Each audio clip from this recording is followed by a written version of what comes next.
Okay, let's dive right into this. Today, we're stepping into the incredibly dense, high-stakes world of medical pharmacology, specifically Chapter 3, Anti-Neoplastic Medications. We're going to be zeroing in on the volatile, heavily regimented nature of antimetabolites. In this explainer, we're basically acting as medical investigators. We're taking the complex, structured information found in these texts and translating it to uncover exactly what happens when these aggressive, cell cycle-specific drugs meet the human bloodstream. Just look at this. This brilliantly illustrates what healthcare professionals are up against every single day. It's a dense, almost impenetrable wall of clinical data, detailing everything from the S-phase cell cycle-specific actions of antimetabolites to some seriously rigorous guidelines for myelosuppression. It's totally packed with dosages, half-lives, and critical warnings.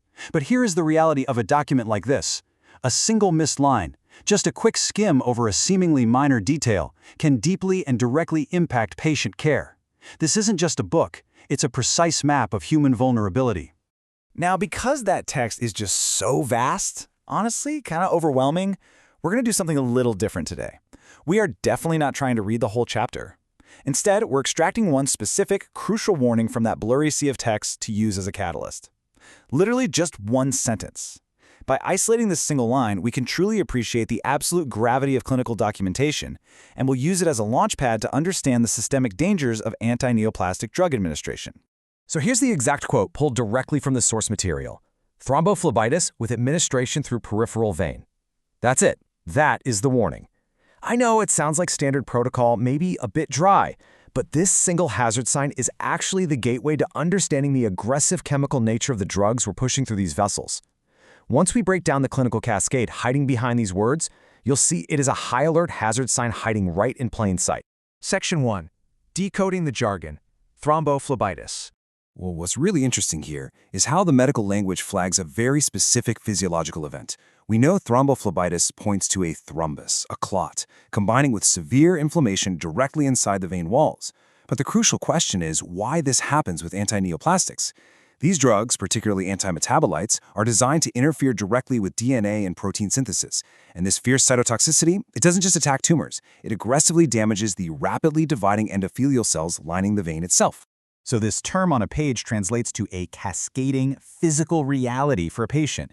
When administering classes like folic acid analogs, think methotrexate, or pyrimidine analogs like fluorouracil, commonly known as 5-FU, this inflammation is often a primary localized indicator of the drug's intense cytotoxicity. It literally means swelling, redness, and a potentially dangerous restriction of blood flow. It's a very real, very physical danger that can occur the exact moment these highly reactive medications enter the bloodstream.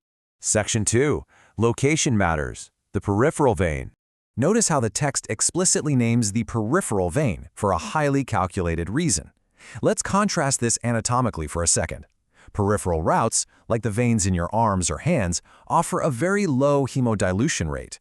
They're smaller vessels, further from the body's core. And this is in stark contrast to non-peripheral routes, like central lines, which dump medication into a massive volume of fast-moving blood, providing rapid, high-volume dilution. The source text specifically isolates the peripheral route because administering harsh antimetabolites here is a calculated and, honestly, often precarious risk. So the crucial point is, why take that risk at all? And what exactly is the mechanism of danger? Let's connect our understanding of that endothelial inflammation back to this clinical warning.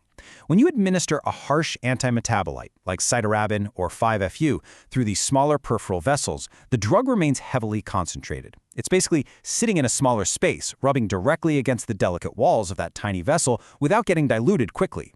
This makes the risk of triggering that painful clot and inflammation, the thrombophlebitis, exponentially higher. Returning to the second page from our source material, we see this absolute sea of text. That localized threat of thrombophlebitis we just dissected, it's literally just one tiny, easily missed bullet point among hundreds. Because while monitoring the IV site, the clinician also has to hold the weight of systemic threats. They're simultaneously tracking primary toxicities like myelosuppression, the risk of severe stomatitis and mucositis, photosensitivity, and highly specific outlier hazards like the cardiotoxicity uniquely associated with 5-FU. It brilliantly illustrates the sheer volume of cascading reactions healthcare workers must rigorously monitor. Let's summarize the core takeaways derived directly from our dissected sentence, expanded by the clinical realities of the drugs involved. First, the severe, localized complication is thrombophlebitis. Second, the trigger is the low-dilution environment of peripheral vein administration. And finally, the massive implication is that vigilant monitoring is absolutely vital. But that monitoring doesn't just stop at the vein, right? It extends to rigorous assessment of blood counts for myelosuppression, strict nursing measures for stomatitis prevention, and being prepared for rapid interventions, like a leucovorin and rescue for high-dose methotrexate.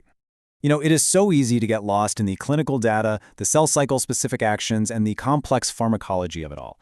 But we have to remember, behind every single dense medical term in these textbooks is a human being. The patient isn't just relying on the clinician to stop a localized clot, they're relying on them to manage severe immune suppression and protect them from agonizing internal mucosal damage. Their safety, their recovery, depends entirely on healthcare professionals intimately understanding and anticipating these exact warnings. We started with just one single sentence about a vein, and we uncovered a cascading web of cellular interference, toxicity, and rigorous safety protocols packed right inside it. It really makes you wonder, next time you see a dense medical text, what other massive, life-saving clinical realities do you think are hiding right there in plain sight? Thank you so much for joining me on this deep dive. Stay curious, keep looking closer, and I'll catch you in the next explainer.